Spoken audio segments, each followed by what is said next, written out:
Yeah.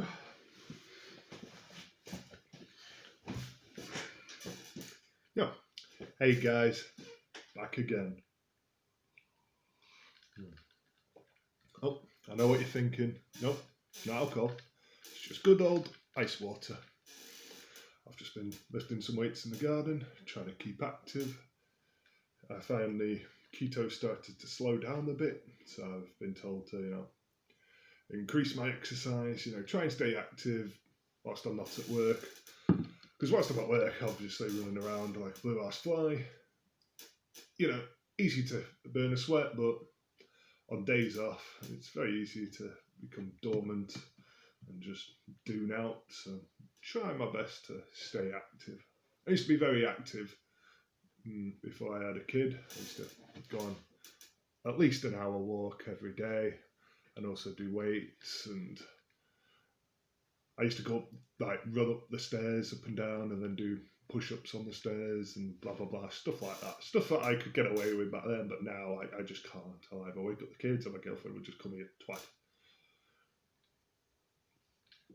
So at night time, everyone's asleep, I go in the garden and I lift weights. Anyway, enough about that. That's not what this video is about. This is going to be an album review, and the album in question is Palaye Royale's latest album, The Bastards. Now, I've listened to this album quite a few times, as I do. I like to get a real feel of the album before I do a review. And the first thing I've got to say about the font, especially for the Bastards bit, it just reminds me of the Daily Mail. Off-putting, but I'm sure that's nothing to do with them. So, first things first, who are Palaye Royale? Because out of all the band reviews I've probably done, these are probably, not only are they, I know I've not always done metal bands, but this one isn't a metal band, but it's also not a very well-known band, at least not in England anyway.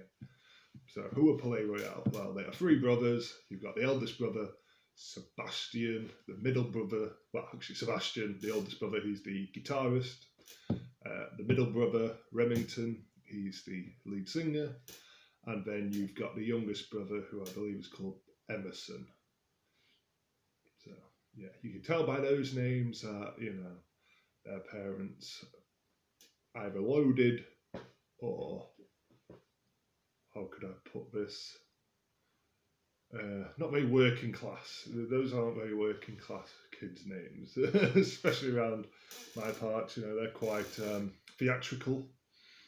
And it makes sense with the kind of music they're doing now. Although this music they're doing now hasn't always been their style. Now, when you look at their names, I think they've got different last names, even though they're brothers, and that's because that's actually their middle names. Their birth last name is actually Crop. Now, Crop was actually their previous band. They were known as Crop Circle. Now, they were like Disney teen pop back when they started. But over the years, they've had to change their style. They've become more rock and more artistic, and now they are Palaye Royale, and I think that's the name of. I think it's a club, is it, or a hotel in Toronto, I believe, but different spelling. I think it's ends in AIS and not the AYE that the band does.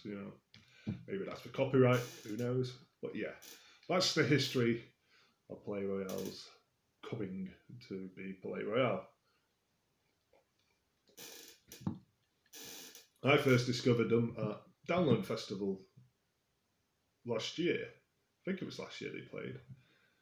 And me and my girlfriend enjoyed it. They're very good live. They sound exactly like they do in the studio albums. Very energetic, very entertaining. So we've been following them since. I've got Boom Boom Room Side A and B. Decent albums. Side B is more of as you can tell by the name, more B-side. It's pretty short, more like an EP than an LP, but it's still good. Anyway, this is their latest album, The Bastards. How is it? Well, let me say it's a much darker themed album, as you can tell by the title, The Bastards. You kind of see where this album is going in terms of story arc and what it's about. And yeah, it can be quite dark in places, but very entertaining. Now, I don't want to go into too much detail about why I like some of these songs, because I feel like with a movie, I don't want to do any spoilers, you know. I just want to, in a review, know, is it any good? Is it worth getting? That way you can go, okay, that sounds good. I'll go get it without knowing exactly what the album sounds like. So that's why I do my album reviews. I don't go into too much detail. I just let you know bits that I like and what I don't like. Now, straight away, first thing that pops out with this album is Remington, the lead singer. His vocals are phenomenal. Really good. Got kind of a raspy grit to it. Also soft and delicate in places as well. It's a really good combination, really good mix, very talented. And that makes these songs great. And I will say that the first 9 songs on this album, there's actually 15 tracks altogether. The first 9, great. Great album so far. No real complaints at all. So far, so good. But with the 10th song, Masochist, problem with that is it sounds like a less energized version of a previous song, which is Fucking With My Head. So that's a complaint, you know. You can tell, just listen to the chorus, it's very similar. You can kind of sing both songs in it, but it's just not as good. Then you've got Doom, which is a slowed down version of another song on this album, which is Lonely, but just not as good. So it's like, you don't really need that. Kind of a bit of filler. Then we go 2 songs further down, which is Redeemer, which doesn't really add anything new to the album. It just touches on feelings expressed in previous songs, but in a boring way. I understand it's a slow build, but to me there is no real payoff at the end. You know, you kind of hear Remington, you know, perform vocally at the end, but it's just too little, too late. You know, he's performed way better on previous songs, and again, this one's a bit of a filler song to me. And then you've got the ending, Lord of Lies. Now, that's a rather abrupt ending to the album. It took me by surprise. I didn't think much of it at first, but with repeat playthroughs of the whole album, it starts to make sense. So actually, what was at one point marked down as a song that I didn't like or didn't feel worked, I've changed my mind. Actually, that's actually a pretty decent end to the album. It fits the overall arc of the story, as it were.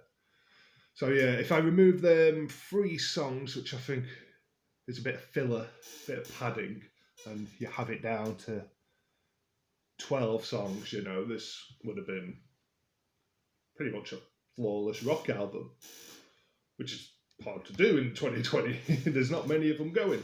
I would say I prefer this one to the previous proper album, Boom Boom Side A. You know, nothing wrong with Side A, like I say, I like that album, but I think this one is better. It is more matured. It has a better atmosphere. It's more grown up. You know, has more emotion in. You know, and of course they've matured, so the songwriting's better.